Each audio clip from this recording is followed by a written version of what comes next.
హోలీ సందర్భంగా హరీష్ అకాడమీ అందిస్తోంది అన్ని ఆన్లైన్ కోర్సులపై భారీ discount offers. Group 1, 2, 3, SI and JL, DL full course ఏదైనా ₹999 మాత్రమే. Vijay Kumar sir Indian economy single course ₹499 మాత్రమే. వ్యాలిడిటీ 1 సంవత్సరం. ఈ ఆఫర్ మార్చి 20 నుండి మార్చి 26 వరకు మాత్రమే. సులభంగా జాబ్ సాధించే విధంగా లెజెండరీ ఫ్యాకల్టీచే రూపొందించబడిన స్టాండర్డ్ ఆన్లైన్ క్లాసెస్. మరెందుకు ఆలస్యం? వెంటనే హరీష్ అకాడమీ యాప్ ని డౌన్లోడ్ చేసుకోండి, విజయం సాధించండి. Harish the best academy. Phone 8341116915.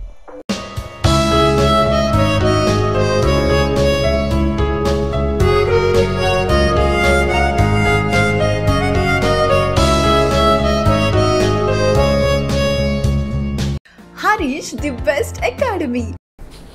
Hi friends, welcome to Harish Academy. ఈరోజు వార్తలు నిలిచిన జాతీయ, అంతర్జాతీయ, రాష్ట్రీయ అంశాల గురించి, వార్తలు నిలిచిన వ్యక్తులు, అవార్డులు, పుస్తకాలు, మరి క్రీడా సంబంధిత సమాచారం ఒక్కొక్క అంశాన్ని వివరంగా తెలుసుకుందాం. ఈరోజు ఫస్ట్ టాపిక్ వచ్చేసి ఐక్యరాజ్యసమితి భద్రతా మండలిలో ఇటీవల జరిగిన ఓటింగ్. ఇజ్రాయెల్ గాజాపై చేస్తున్న దాడులు, హమాస్పై చేస్తున్న దాడులు ఏవైతే ఉంటాయో వాటిని తక్షణమే ఆపాలని భద్రతా మండలిలో చర్చ జరిగింది. అందులో భాగంగా ఓటింగ్ జరిగింది. రష్యా, చైనా సహా 14 సభ్య దేశాలు అనుకూలంగా ఓటు వేయడం జరిగింది. అమెరికా ఓటింగ్కి దూరంగా ఉంది. సో అబ్స్టెయిన్స్. సో ఇక్కడ ఈ టాపిక్కి సంబంధించి మనం వివరాల్లోకి వెళ్ళే ముందు బేసిక్స్ చూద్దాము. యునైటెడ్ నేషన్స్ సెక్యూరిటీ కౌన్సిల్, ఐక్యరాజ్య సమితి భద్రతా మండలి అంటాము. So United nations security council వచ్చేసి October 24, 1945 ఏర్పడింది. ఇందులో మొత్తం సభ్య దేశాల సంఖ్య 15 ఉంటుంది. ఈ 15 కూడా ఎలా గుర్తుపెట్టుకోవాలంటే 5+10గా గుర్తుపెట్టుకోవాలి. సో 5 కంట్రీస్ వచ్చేసి పర్మనెంట్ కంట్రీస్, 10 కంట్రీస్ వచ్చేసి నాన్ పర్మనెంట్ కంట్రీస్. శాశ్వత సభ్యత్వ దేశాలు, తాత్కాలిక సభ్యత్వ దేశాలు 10. సో ఇక్కడ శాశ్వత సభ్యత్వం అంటే ఏంటి? ఐక్యరాజ్య సమితి భద్రతా మండలి ఏర్పడినప్పటి నుండి ఇప్పటికీ ఉన్నాయి, ఎప్పటికీ ఉంటాయి. మరి తాత్కాలిక సభ్య దేశాలు అంటే ఏంటంటే ఎవ్రీ 2 ఇయర్స్కి, ప్రతి 2 సంవత్సరాల కాల పరిమితితో ఎన్నికవుతాయి. భారత్ని కనుక తీసుకుంటే 2021 జనవరి 1 నుండి 2022 డిసెంబర్ 31 వరకు, ఆ 2 ఏళ్ల కాల పరిమితితో 8వసారి ఐక్యరాజ్య సమితి భద్రతా మండలిలో తాత్కాలిక సభ్య దేశంగా తన కాలాన్ని పూర్తి చేసుకుంది. ఇవన్నీ మనం చూసాము. మరి ఈ పర్మనెంట్ కంట్రీస్ ఎన్ని? 5 కదా. అవేంటంటే US, UK, Russia, China, France. గుర్తుంచుకోండి ఈ 5 దేశాలు. వీటిని ఏమంటామంటే వీటో కంట్రీస్ అని కూడా పిలవచ్చు. Veto countries. ఓకేనా?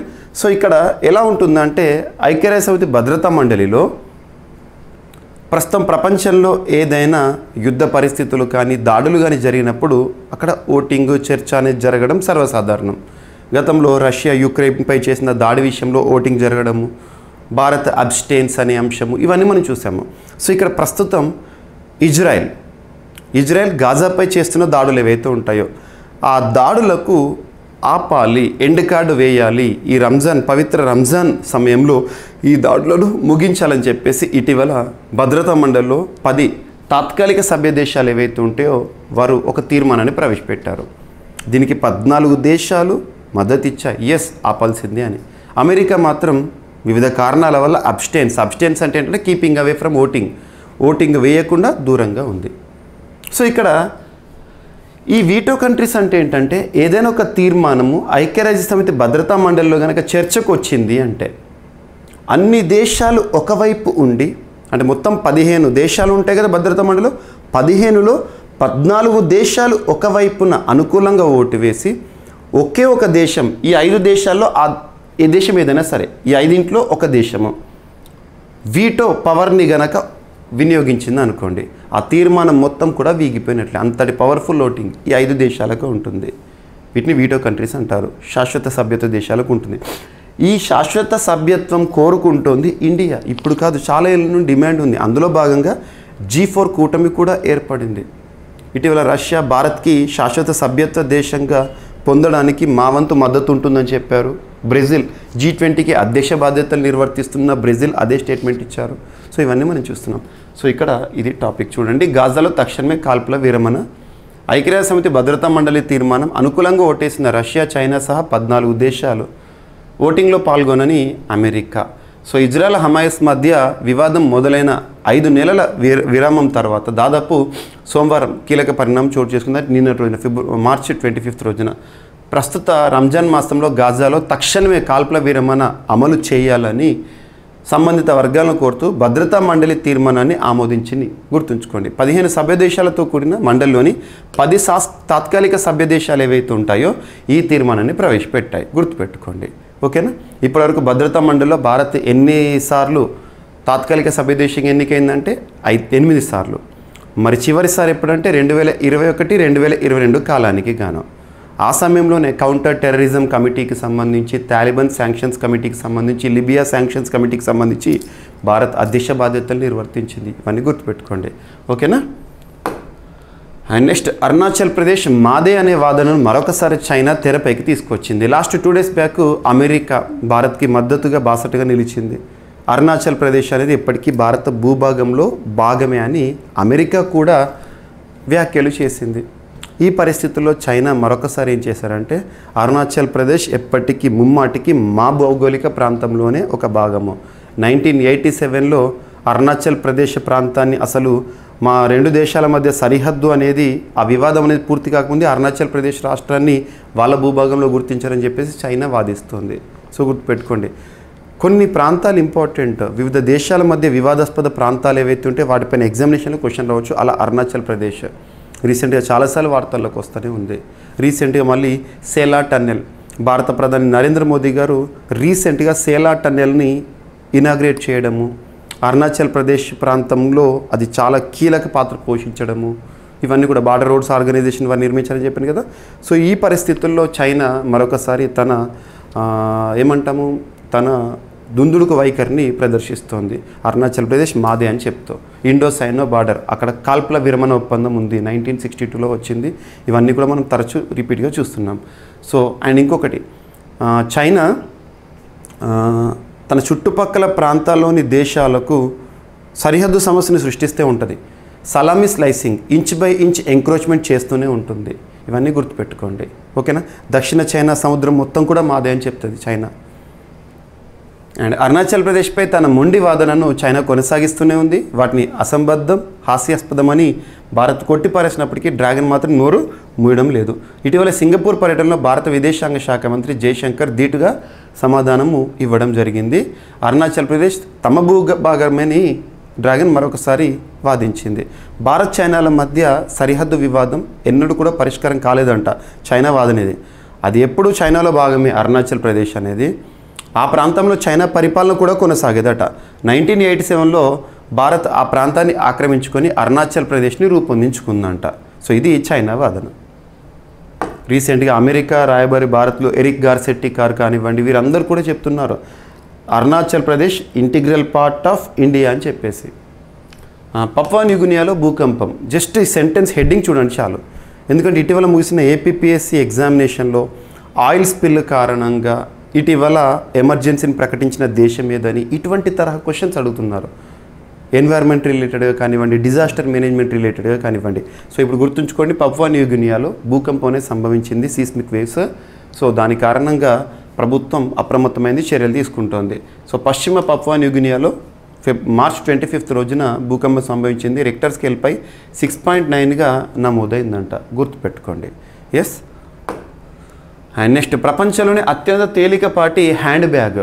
సో మహిళలు వాడుకునే హ్యాండ్ బ్యాగ్ ఏదైతే అత్యంత తేలికపాటిది, ఎరోజాల్ సాయంతో తయారు చేశారంట. సో ఇది సూపర్లేటివ్. యాక్చువల్గా అతిపెద్ద, అతి చిన్న, అతి పొడవైన ఇటువంటి ప్రత్యేక పదాలతో కూడిన సమాచారాన్ని మనము సూపర్లేటివ్స్గా డిస్కస్ చేస్తున్నాం. ఇది ప్రపంచంలోనే అత్యంత తేలికపాటి, లైటెస్ట్. సో బరువు 37 grams అంట. కనీసం మనము మోసినట్టుగా కూడా మనకు ఫీలింగ్ ఉండదు. ఏరోజెల్తో తయారు చేస్తారంట. సో హ్యాండ్ బ్యాగులు మహిళలకు సంబంధించి ఉపయుక్తంగా ఉంటాయి. ఫ్రెంచ్ ఫ్యాషన్ బ్రాండ్ కోపర్ని, సో గుర్తుంచుకోండి, కోపర్ని అనే సంస్థ ఫ్రెంచ్ ఫ్యాషన్ బ్రాండ్ కోపర్ని ఒక అడుగు ముందుకేసి ప్రపంచంలో అత్యంత తేలికైన హ్యాండ్ బ్యాగ్ని తయారు చేసిందంట. దీని బరువు 37 గ్రాములు మాత్రమే. ఏరోజెల్తో దీన్ని రూపొందించారు. ఈ పదార్థంలో 99% గాలి, 1% గాజు ఉంటుందంట. సో గుర్తుపెట్టుకోండి, ఓకేనా. సో ఇటీవల ఏ సంస్థ ప్రపంచంలోనే అత్యంత తేలికైన హ్యాండ్ బ్యాగ్ని తయారు చేసిందంటే ఫ్రెంచ్కి సంబంధించిన ఒక సంస్థ కోపర్ని. అండ్ నెక్స్ట్, అమెరికాలో తొలిసారిగా మన అమూల్ మిల్క్ అనేవి అవైలబుల్కి రావడం జరిగింది. సో చూడండి, అమూల్ పాలు తొలిసారిగా విదేశీ మార్కెట్లో, ఇప్పటివరకు దేశానికి పరిమితమైన అమూల్ మిల్క్ తొలిసారి విదేశాల్లో కూడా లభించనున్నాయి. వారం రోజుల్లో అమెరికాలో అమూల్ పాలను ప్రవేశపెట్టనున్నట్టు Gujarat cooperative milk marketing federation చెప్పడం జరిగింది. డైరెక్ట్గా గుర్తుంచుకోండి, ఎగ్జామినేషన్ పాయింట్ ఆఫ్ వ్యూలో ఇటువంటి అడుగుతారు. మన భారతదేశానికి సంబంధించిన ప్రత్యేకతలు విశ్వవ్యాప్తం అవుతున్నప్పుడు, ప్రపంచవ్యాప్తంగా చూస్తున్నప్పుడు అవి ప్రత్యేకమే. వాటిపైన ఎగ్జామినేషన్లో క్వశ్చన్స్ అడగవచ్చు, ఎగ్జామ్లో అడగవచ్చు. ఇటీవల అమూల్ మిల్క్ ప్రపంచంలోనే మొదటిసారి భారతదేశం బయట విదేశాల్లో ఏ దేశంలో అందుబాటులోకి రావడం జరిగింది, అవైలబిలిటీ అని చెప్పేసి అడుగుతారు. So America. అండ్ నెక్స్ట్, బయోచార్తో భూసారం వృద్ధి. ఇది science and technology important. So ICRISAT శాస్త్రవేత్తలు అభివృద్ధి చేస్తున్నారు బయోచార్తో, ఓకేనా.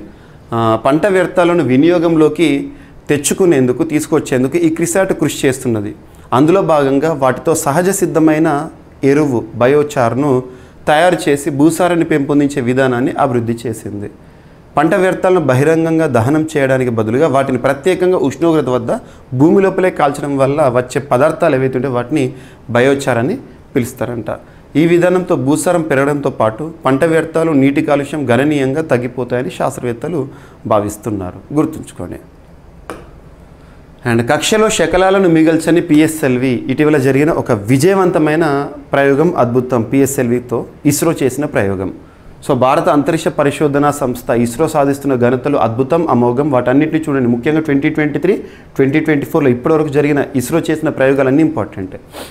ప్రయోగానంతరం భూకక్షలో ఎలాంటి శకలాలకు తావులేని జీరో ఆర్బిటాల్ డెబ్రీ మిషన్ను విజయవంతంగా చేపట్టిందంట ఇస్రో.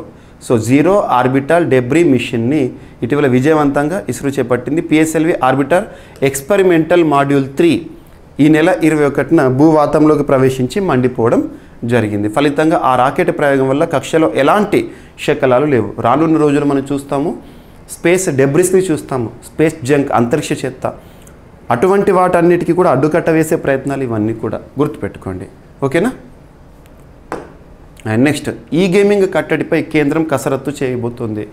అంటే కొత్త పాలసీని తీసుకురావడం. ఎందుకంటే ప్రస్తుతం భారతదేశంలో $3 బిలియన్ మార్కెట్ అనేది ఈ గేమింగ్కి సంబంధించి జరుగుతుంది.